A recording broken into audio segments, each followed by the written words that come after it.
Hello my dear students, welcome to the MS science academy. मैं हूं मीनू श्रीवास्तव और आज हम डिस्कस करेंगे ओवा के डेवलपमेंट के बारे में। ओवा डेवलप होता है ओवरी के कॉर्टेक्स रीजन में। ओवा कॉर्टेक्स रीजन में डेवलप होता है और ओगोनियल सेल से डेवलप होता है। सबसे पहले ओवरी के अंदर ओवरी का आउटर जो लेयर है उसे हम कहते हैं जर्मिनल एपिथेलियम। जो इनर लेयर है उसे हम कहते हैं tunica albuginea. Outer layer germinal epithelium और इनर लेयर ट्यूनिका एल्बुजिनियम कहा जाता है। इनर पार्ट पे जो ओवरी के अंदर जो इनर पार्ट है उसमें जो अंदर पार्ट है वो कहलाएगा मेड्यूला, और जो ट्यूनिका एल्बुजिनिया के साथ लगा हुआ पार्ट है वो कहते हैं उसे हम कॉर्टेक्स रीजन। ओगोनिया से ओवा का डेवलपमेंट कॉर्टेक्स रीजन में होता है। जो मेड्यूला रीजन है उसमें नर्व्स और मेनली ब्लड वेसल्स प्रेजेंट होते हैं। तो हमने ये कहा कि ओवा का डेवलपमेंट ओगोनिया से होता है, ओगोनियल सेल से होता है। किससे होता है? ओगोनिया से डेवलप होता है। और ओगोनियल सेल कहाँ प्रेजेंट है? कॉर्टेक्स रीजन में। ओवरी का outer layer germinal epithelium outer layer, और inner layer tunica albuginea. Inner layer कौन सी है? Tunica albuginea. और यहां पर इसके और अंदर चलेंगे, इसके इनर पे चलेंगे तो कॉर्टेक्स आउटर पेरिफेरल पार्ट होगा और इनर पार्ट होगा मेड्यूला। इनर पार्ट कौन सा होगा? मेड्यूला। और कॉर्टेक्स रीजन में ओगोनियल सेल प्रेजेंट होती है। और ओगोनियल सेल से कौन बनता है? आगे चल के फर्दर ओवा का डेवलपमेंट होता है। तो हमारे पास ये जो है ये कौन से रीजन में डेवलपमेंट हो रहा है? कॉर्टेक्स रीजन में डेवलपमेंट हो रहा है।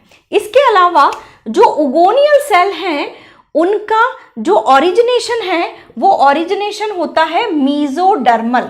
ये जो बात है बहुत इंपॉर्टेंट है कि जो ओगोनियल सेल है उसका डेवलपमेंट होता है मीजोडर्मल। ठीक है, तो यहाँ पर जो ओगोनियल सेल है वो कॉर्टेक्स रीजन में और वो एम्ब्रियो के मीजोडर्मल लेयर से डेवलप होते हैं। तो अभी हम जो है एम्ब्रियो के अंदर एक ओगोनिया का डेवलपमेंट कैसे होता है ओवा के अंदर वो हम देख लेते हैं। सबसे पहले जो प्राइमोर्डियल फॉलिकल्स हैं, प्राइमोर्डियल फॉलिकल किसे कहते हैं हम? प्राइमोर्डियल फॉलिकल के ऊपर जो ये स्ट्रोमल टिश्यू है, कॉर्टेक्स का स्ट्रोमा टिश्यू जो बाहर का मटेरियल है, स्ट्रोमल सेल्स वो इस तरीके से फ्लैटेंड शेप हो जाती हैं। फ्लैटेंड शेप एक कवरिंग बना लेती हैं। किसके ऊपर? ये आपका ओगोनियल सेल के ऊपर इस तरीके का जो है फ्लैटेंड कवरिंग बना लेता है। अब यहाँ पर इस ओगोनियल सेल के ऊपर ये जो फ्लैटेंड कवरिंग के साथ इसको हम क्या बोलते हैं? Primordial follicle. इसको हम क्या बोलते हैं? Primordial follicle. अब यहाँ पर ये जो प्राइमोर्डियल फॉलिकल है, ये प्राइमोर्डियल फॉलिकल की ये जो फ्लैटेंड शेप सेल्स हैं ये कैसी हो जाएंगी? कॉलमनर शेप हो जाएंगी। ये कैसी हो जाएंगी? कॉलमनर हो जाएंगी। ये इस तरीके से कॉलमनर शेप हो जाती है। ये जो मैंने यहाँ ड्रॉ किया है, ठीक है, तो ये यहाँ पर कॉलमनर शेप हो जाती हैं। और इन सेल्स को हम क्या कहने लग जाते हैं? इन सेल्स को हम कहते हैं फॉलिक्यूलर सेल्स। अभी ये जो oocyte चल रहा है ये आपका है प्राइमरी oocyte। ये कौन सा oocyte है? Primary oocyte। कौन सा oocyte है? Primary oocyte। सबसे पहले आपका ओगोनियल सेल से क्या हुआ है? ओगोनियल सेल से आपका प्राइमोर्डियल फॉलिकल बना है। प्राइमोर्डियल फॉलिकल में जो स्ट्रोमल सेल्स हैं वो फ्लैटेंड शेप हो गई हैं और फ्लैटेंड शेप के बाद वो फॉलिक्यूलर सेल में कन्वर्ट हो गई हैं, यानी कि उनमें कॉलम शेप स्ट्रक्चर आ गया है। Now come to the next stage, primary oocyte अब आगे बढ़ता है और यानी कि प्राइमरी फॉलिकल, ये प्राइमरी ओसाइट ही चल रहा है, इसको आप प्राइमरी फॉलिकल नाम दीजिए। प्राइमरी फॉलिकल के अंदर ये जो है ये प्राइमरी ओसाइट ही है अभी, ठीक है, प्राइमरी ओसाइट ही चल रहा है और इस पूरे को हम बोलेंगे प्राइमरी फॉलिकल। अब ये जो कॉलमनर सेल्स हैं जिनको अपने फॉलिकुलर सेल्स कहा है, ये फॉलिकुलर सेल्स अब मल्टीपल डिवीजन लेती हैं और मल्टीपल डिवीजन लेके इसके ऊपर इस तरीके से मल्टीपल सेल्स का फॉर्मेशन कर देती हैं और इन मल्टीपल सेल्स को हम बोलते हैं, क्या बोलते हैं, मेम्ब्रेना ग्रेनुलोसा। हम क्या बोलते हैं, मेम्ब्रेना ग्रेनुलोसा। ये जो कॉलमनर शेप सेल्स हैं ये इस तरीके से मल्टीपल कवरिंग करती हैं और ये मल्टीपल कवरिंग को हम क्या कहते हैं, मेम्ब्रेना ग्रेनुलोसा। ये है आपका मेम्ब्रेना ग्रेनुलोसा, मेम्ब्रेना ग्रेनुलोसा। ये आपका ये स्टेज क्या कहलाएगी, सेकेंडरी फॉलिकल। ये स्टेज कौन सी है, सेकेंडरी फॉलिकल। और यहाँ पर अभी प्राइमरी oocyte ही चल रहा है, अभी प्राइमरी oocyte ही चल रहा है और प्राइमरी oocyte की जो स्टेज है वो है सेकेंडरी फॉलिकल।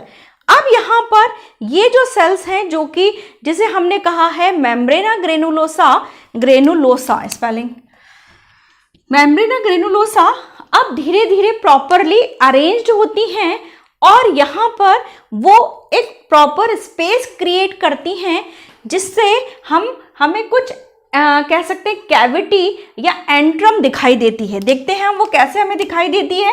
नेक्स्ट स्टेज में हमें ये, इस नेक्स्ट स्टेज को मैं यहाँ ड्रॉ करती हूँ तो वो हमको स्पेस ज़्यादा मिल जाएगा। तो यहाँ पर क्या होता है कि ये जो आपका प्राइमरी oocyte है, यहाँ पर ये जो प्राइमरी oocyte है इसके चारों तरफ की जो मेम्ब्रेना ग्रेनुलोसा है ये एक प्रॉपर शेप में अरेंज होने लगती हैं और प्रॉपर शेप में अरेंज होने से ये एक कह सकते हैं कि एक कैविटी क्रिएट कर लेती हैं जिसे हम कहते हैं एंट्रम। ये मैं इसको दूसरे कलर से बनाती हूँ तो ये अच्छे से दिखेगा। अब यहाँ पर ये मेम्ब्रेना ग्रेनुलोसा की जो ये सेल्स बना देते हैं। यहाँ पर ये जो मेम्ब्रेना ग्रेनुलोसा है ये एक्चुअली क्या होता है कि पहले ये बिखरी हुई प्रेजेंट होती है, स्कैटर्ड मैनर में प्रेजेंट होती हैं, फिर जब ये प्रॉपरली अरेंज हो जाती हैं तो ये प्रॉपरली अरेंज होके एक स्पेस क्रिएट करने लग जाती हैं जिसे हम क्या कहते हैं, जिसे हम कहने लग जाते हैं एंट्रम, है ना। और इस एंट्रम के अंदर एक लिक्विड भी भरा हुआ रहता है और इस लिक्विड को हम क्या कहते हैं, लिकर फॉलिक्यूलाई। ये इस तरीके से, ठीक है। तो यहाँ पर ये देखिए ये आपका क्या है, ये कहलाएगी आपकी एंट्रम। ये क्या कहलाएगी, एंट्रम, या इसे हम फॉलिक्यूलर कैविटी भी कह सकते हैं, फॉलिक्यूलर कैविटी। अब इस फॉलिक्यूलर कैविटी में एक लिक्विड भरा हुआ रहता है, इस लिकर को हम बोलते हैं लिकर फॉलिक्यूलाई, लिकर फॉलिक्यूलाई, लिकर फॉलिक्यूलाई। ये जो लिक्विड इसके अंदर भरा हुआ रहता है और यहाँ पर ये जो सेकेंडरी फॉलिकल है, इस सेकेंडरी फॉलिकल से यहाँ पर ये जंप हो जाता है टर्शरी फॉलिकल पे। इसको हम क्या कहते हैं, टर्शरी फॉलिकल। अब यहाँ पर ये जो टर्शरी फॉलिकल है, इस टर्शरी फॉलिकल के अंदर हुआ क्या है, बेसिकली ये जो मेम्ब्रेना ग्रेनुलोसा सेल्स हैं ये प्रॉपर एक पैटर्न पे अरेंज हुई हैं और यहाँ पर ये एक एंट्रम या कैविटी क्रिएट हो गई है। अब यहाँ पर ये धीरे धीरे ये एंट्रम और ज़्यादा बढ़ने लग जाती है और ये जो सेल्स हैं ये और ज़्यादा कह सकते हैं कि खिसकने लग जाती हैं और जो प्राइमरी oocyte है वो एक तरफ ई सेंटर्ड हो जाता है, मतलब एक किनारे पे खिसक आता है और ये आगे चल के अब क्या बनाएगा, ये अब टर्शरी फॉलिकल से अब ग्राफियन फॉलिकल स्टेज पे मूव करेगा। देखते हैं हम ग्राफियन फॉलिकल में क्या होता है। ग्राफियन फॉलिकल का स्ट्रक्चर अपन देख लेते हैं। देखिए यहाँ पर ये ई सेंट्रली मूव हो गया है थोड़ा सा, है ना, और ये यहाँ पर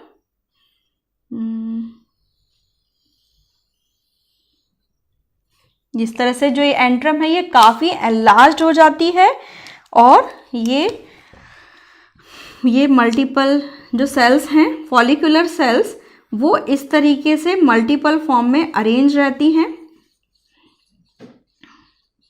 यहाँ पर जैसे टर्शरी फॉलिकल के बाद जो स्टेज आती है वो अपन कहते हैं ग्राफियन फॉलिकल। टर्शरी की स्टेज के बाद कौन सी स्टेज आ रही है?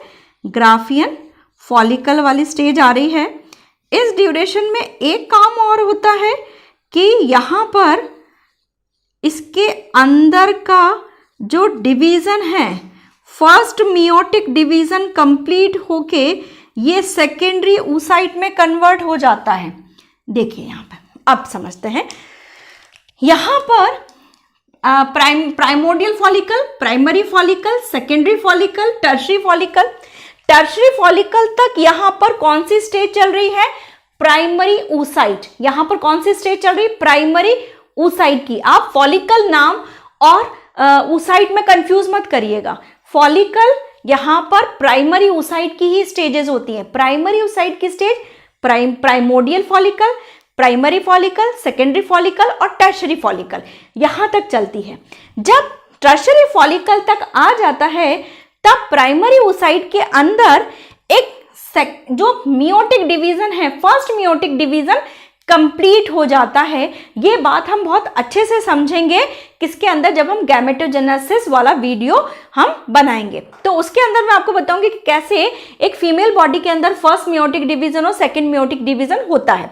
तो वहां पर मैं आपको दोबारा से रिकॉल करवाऊंगी कि फर्स्ट मियोटिक डिवीजन हुआ है। तो यहाँ पर ये देखिए, इस जो प्राइमरी oocyte है इसके अंदर फर्स्ट मियोटिक डिवीजन हुआ है और इस फर्स्ट मियोटिक डिवीजन में इसमें क्या होता है?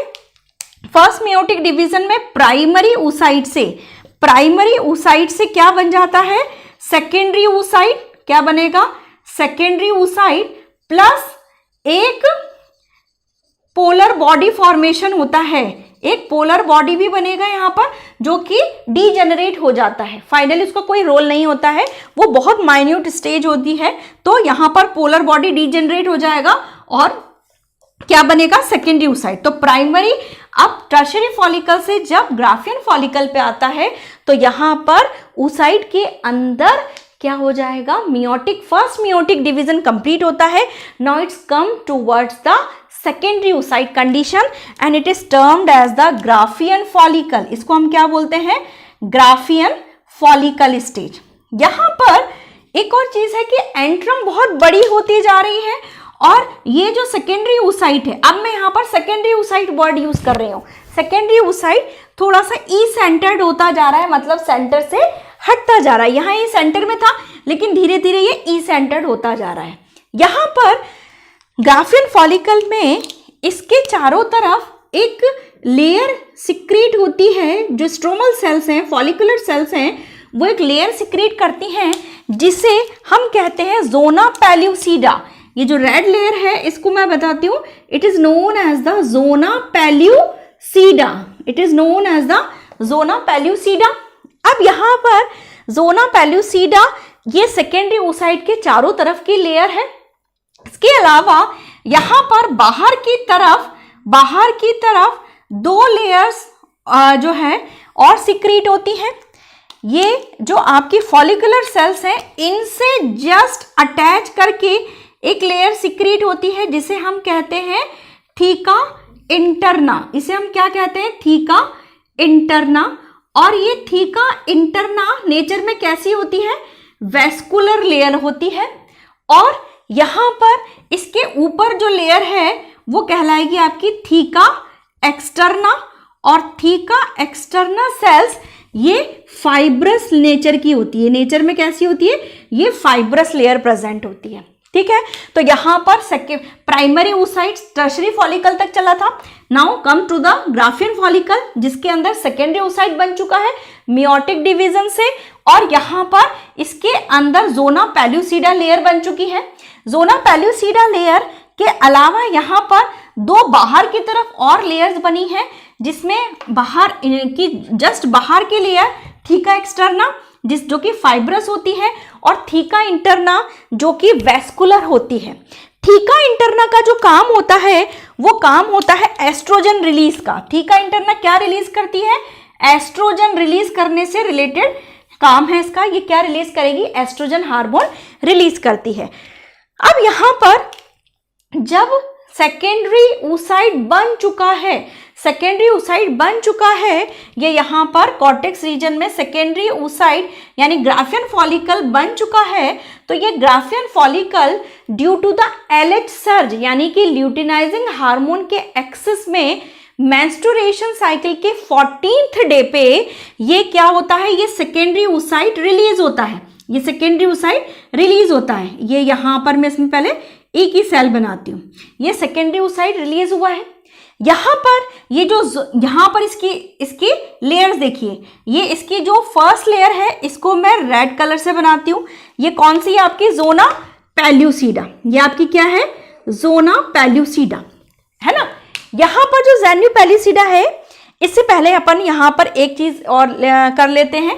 ये देखिए, ये जो आपकी फॉलिकुलर सेल्स हैं, ये जो आपकी फॉलिकुलर सेल्स हैं oocyte, और ये आपके यहाँ पर बाहर की मेम्ब्रेन के बीच की जो लेयर है ये कहलाएंगी आपकी डिस्कस प्रोलीजेरस लेयर। डिस्कस प्रोलीजेरस या जर्म हिल। ये कौन कौन सी? ये जो आपकी जोना पेल्यूसिडा और यहाँ पर ये फॉलिकुलर सेल्स जो हैं, आउटर सेल्स थीका इंटरना के बीच की जो सेल्स हैं, ये कहलाएंगे आपके डिस्कस प्रोलीजेरस सेल्स, है ना। अब यहां पर एंट्रम और ये वाली जो आपकी जोना पेल्यूसिडा के बीच की जो सेल्स हैं, ये आपके क्या कहलाएंगी? ये आपके कहलाएंगी क्यूमुलस ऊफोरिकस। क्या कहलाएंगी? क्यूमुलस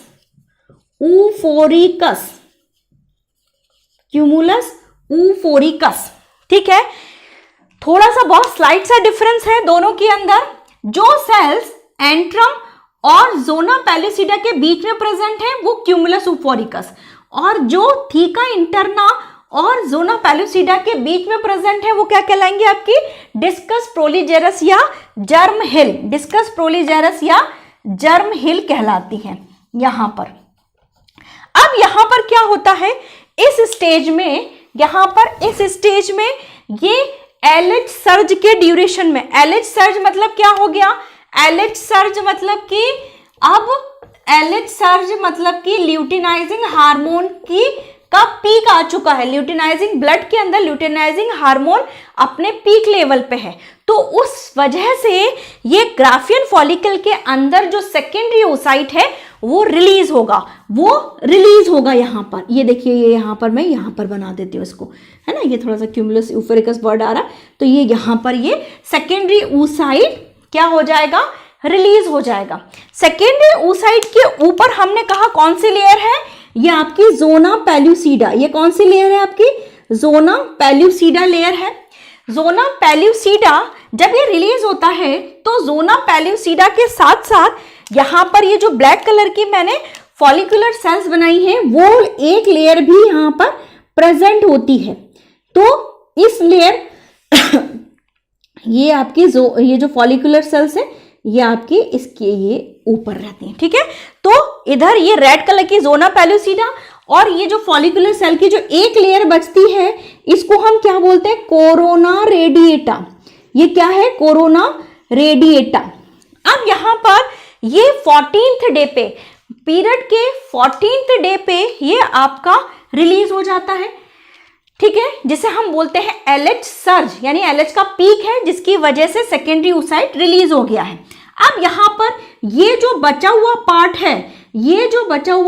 है ये आपका क्या कहलाएगा? Corpus luteum. ये क्या कहलाएगा? आपका कार्पस या कॉर्पस ल्यूटियम।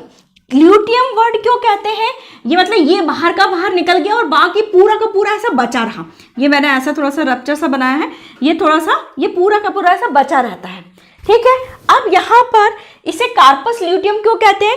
क्योंकि ये जो अंदर के जो फॉलिकुलर सेल्स हैं इनके अंदर ल्यूटीन पिगमेंट प्रेजेंट होता है जो कि येलो इन कलर होता है, और after the release of the secondary oocyte corpus luteum behave as endocrinal body, यानी कि अब कार्पस ल्यूटियम से अब क्या रिलीज होने लग जाएगा? कार्पस ल्यूटियम से हार्मोन रिलीज होगा, और वो हार्मोन क्या कहलाएगा बेटा? वो हार्मोन होगा प्रोजेस्टेरोन, और progesterone is the main pregnancy hormone.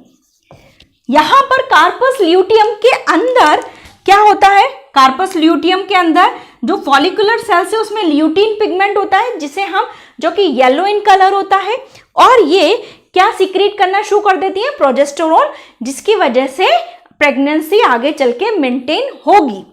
अब यहाँ पर इसके इंटरनल जो सेल्स हैं उनके अंदर बहुत ज्यादा वेस्कुलैरिटी बढ़ जाती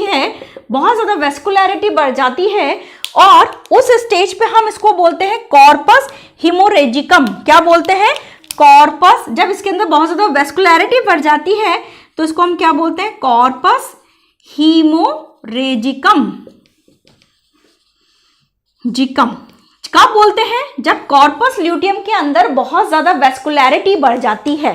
और ये कब होता है? जैसे ही LH सेल से रिलीज हुआ ये ओवा आपका, उसके बाद थोड़े देर ये जो प्रोजेस्टेरोन रिलीज करने लगा और इसके अंदर कंटिन्यू ब्लड सप्लाई बढ़ने लग जाती है, और ये क्या बन जाता है? कॉर्पस ल्यूटियम से कॉर्पस हेमोरेजिकम। अब यहाँ पर सपोज दैट कि फर्टिलाइजेशन नहीं हुआ है। अगर फर्टिलाइजेशन नहीं हुआ है तो प्रेगनेंसी हार्मोन की जरूरत नहीं पड़ेगी, तो प्रोजेस्टेरोन की जरूरत भी नहीं पड़ेगी। तो इसीलिए अगर फर्टिलाइजेशन नहीं हुआ है then the corpus luteum will degenerate and form the corpus albicans. अब सपोज दैट कि कार्पस ल्यूटियम ने प्रोजेस्टेरोन रिलीज किया है और जो है प्रेगनेंसी हो गई है, देन कार्पस ल्यूटियम मेंटेन रखता है प्रेगनेंसी को, और प्रेगनेंसी को मेंटेन करके और इम्प्लांट कर देता है जो भी जायगोट बना है उसको यूट्रस के अंदर। लेकिन उससे पहले कि अगर प्रेगनेंसी नहीं हुई है then corpus luteum degenerate and form the corpus albicans. और अगर प्रेगनेंसी नहीं हुई है तो that secondary oocyte will degenerate and remove from the female body. अब यहां पर एक बहुत ही अच्छा क्वेश्चन बनता है नीट का कि कौन सा पार्ट की जो ओवा है वो कौन सी स्टेज में बॉडी से बाहर निकलता है? तो ओवा फुल्ली मैच्योर्ड ओवा नहीं होता है, वो सेकेंडरी oocyte कंडीशन में बॉडी से बाहर निकलता है। तो यहां पर अपन एक बार और समझ लेते हैं फटाफट से। जो हमारी प्राइमोर्डियल फॉलिकल है, प्राइमोर्डियल फॉलिकल वो हमारी ओगोनियल सेल से डेवलप हुई है। ओगोनियल सेल जो ओरिजिनेशन के बेसिस पे मीजोडर्मल होती है ओरिजिन में, और यहाँ पर ये सेल्स कॉलमनर होंगी जिसे प्राइमरी फॉलिकल, फिर ये मल्टीपल लेयर, फिर मेम्ब्रेना ग्रैन्युलोसा जिन्हें कहेंगे, ये सेकेंडरी फॉलिकल, और सेकेंडरी फॉलिकल से फिर यहाँ पर टर्शरी फॉलिकल। और यहाँ पर टर्शरी फॉलिकल का कैरेक्टरिस्टिक क्या है? एंट्रम का डेवलपमेंट। और धीरे धीरे यहाँ पर इस टर्शरी फॉलिकल स्टेज में प्राइमरी फॉलिकल के अंदर प्राइमरी oocyte के अंदर क्या होगा? मियोटिक डिवीजन, और यहां पर ये क्या बन जाएगा? Secondary oocyte। प्राइमरी oocyte यहां तक चला था, सेकेंडरी oocyte यहां पर ये थोड़ा सा ई सेंटर्ड हो जाता है, सेंटर से हट जाता है। दो और layer, theca externa, theca interna. Theca interna जो होती है वो एस्ट्रोजन रिलीज करने से रिलेटेड होता है, और यहां पर ये जब ये रिलीज होगा तो क्या बन जाएगा? ये क्या हो जाएगा कि इसके अंदर ये पूरा का पूरा बाकी चीजें कॉर्पस ल्यूटियम कहलाएगा। कॉर्पस ल्यूटियम प्रोजेस्टेरोन को रिलीज करता है which is the main pregnancy hormone, और प्रोजेस्टेरोन अगर प्रेगनेंसी नहीं हुई है then corpus luteum convert into the corpus albicans. तो आई होप आपको ये पिक्चर क्लियर हुई होगी, ना केवल क्लियर हुई होगी, बहुत अच्छे से समझ में आई होगी। और अगर समझ में आई है तो please like, share and subscribe. Thank you.